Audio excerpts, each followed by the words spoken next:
baby. You must have been a wonderful child. Hello, fairy friends. It is Liz, and I am back with a how to paint doll eyes video. This was suggested by Tammy Lasky, or requested, either one, and I believe she already knows how to paint eyes. She is just wanting to know my technique, which I'm more than happy to share. She has a wonderful attitude. It's the same type of attitude I have, which is always keeping your eyes and ears open for new materials, new tools, new techniques, or old techniques. Just you gotta be willing to be able to take in that information. And with people like Tammy and Dodie's Dolls and other people on YouTube who are willing to share their valuable information, sometimes hard-won knowledge that they've learned for themselves, they're sharing that and saving people who are just going into restoration. They're saving them a lot of trouble. So just a wonderful attitude to have. And at the outset of this video, I just want to say my techniques are not the best and they're not the only way. So when considering what I'm suggesting to you, just remember these things are what are tried and true for me. I have been creating dolls since I was about 12. I started out doing dolls in fabric. Then when I moved into polymer clay and discovered that, everything transformed, and that's when I became a professional doll artist, and I've been doing that 15 plus years now. So just to give you a little reference point of where I'm at and what I'm experienced in. So while considering what to include in this video, I decided that possibly we need to consider, before we even start painting, what our goals are. And there are three, in my mind, three types of doll restoration artists / collectors. And usually we're going to fall into both of those categories as the collector and the restorer, because we know we can get a good price on dolls that need help. So there are three types in my mind. The collector who wants the doll exactly as it came, whether it's marred or not, whether the face paint is faded or scratched. They don't care. They don't want anyone to do anything to it whatsoever. For them, the value is having it as close to the day it came out of the factory. Even if the doll wig or hair is in bad shape, they don't want it replaced. They don't want the paint touched up. And if possible, if the outfit is present, they want that outfit. I've seen people search for the exact outfit a doll came in.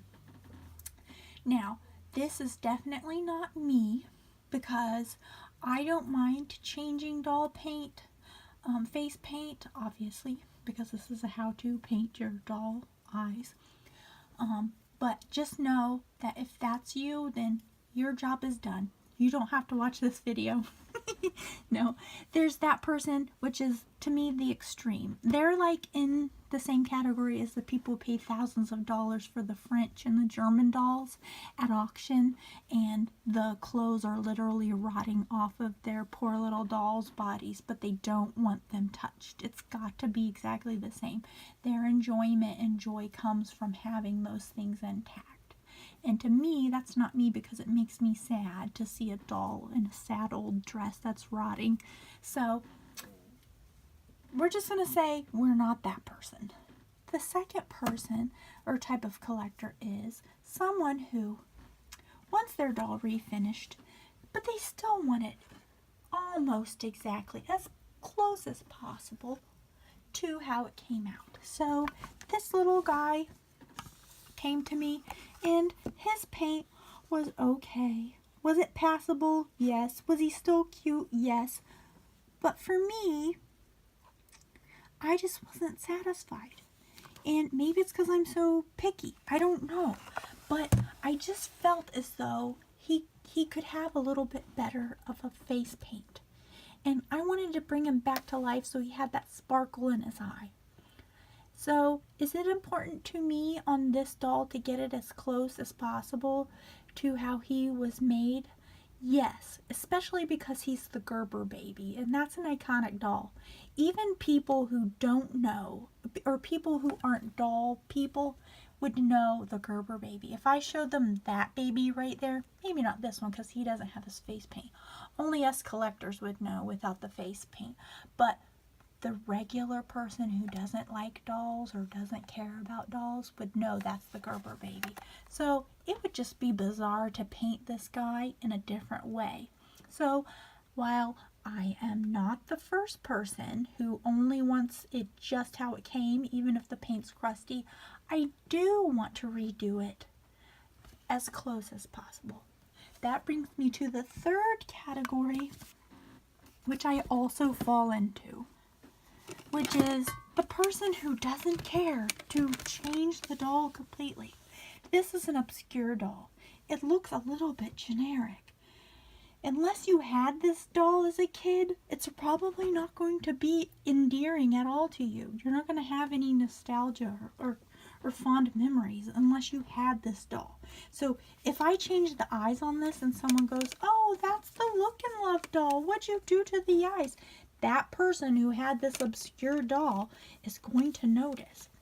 But for most of us, we're going to look at this doll and say, "Wow, that's a pretty mediocre doll." Not a high point in doll making history. So to me, my goal with this doll is to make something that is endearing and lovable again, especially considering she has this neat mechanism on her back that causes her to turn her head. I mean, face it, that's the neatest thing about her, except for her hair. After I washed her hair, it looks like it just came out of the factory. But her face paint is gone, except for those nondescript eyes. So she's going to get a makeover. She's going to look totally different, but I'm going to make her something to be loved again. That's important to me. So when you go to use the technique that I'm about to show you, you sort of need to know what your goal is. And if you need a reference, get that reference up, because I didn't realize that she had shading above her eyes.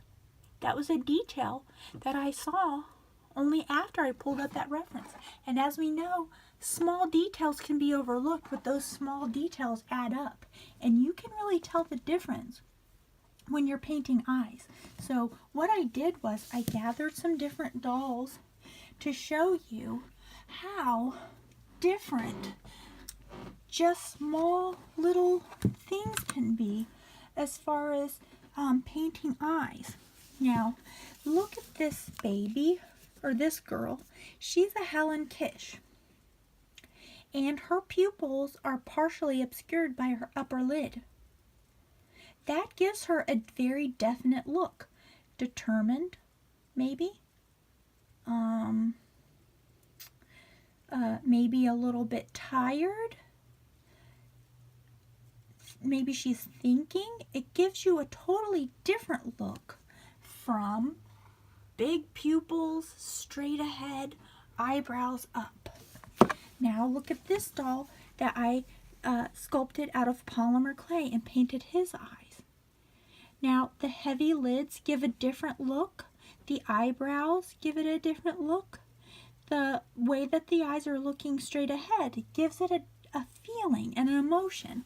Just like with this baby, if this had painted eyes and they were permanently side glancing or flirty eyes, kind of like Kewpie dolls. Tammy's Kewpie doll that I'm in love with, by the way, Tammy, it gives it a mischievous look, a totally different feeling.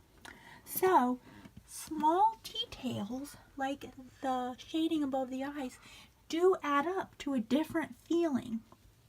So if you're going for the look of the original doll, make sure you have your reference and that you're paying attention to that, because you can paint a perfect anatomical eye that no one could say, "No, that doesn't look like an eye."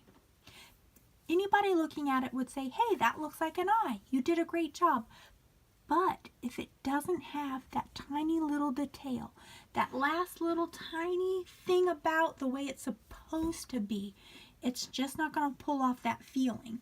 And It's easily achieved if you pay attention. So that's the end of this part 2. Part 3, I'm going to shut up. Well, no, I'm not going to shut up. I'm still going to be talking, but I'm actually going to be painting. So stay tuned for that. You must have been a beautiful baby, 'cause baby, look at you now. Happy birthday, Ann Turner Cook, the original Gerber baby. She turned 91 years old in November of 2017.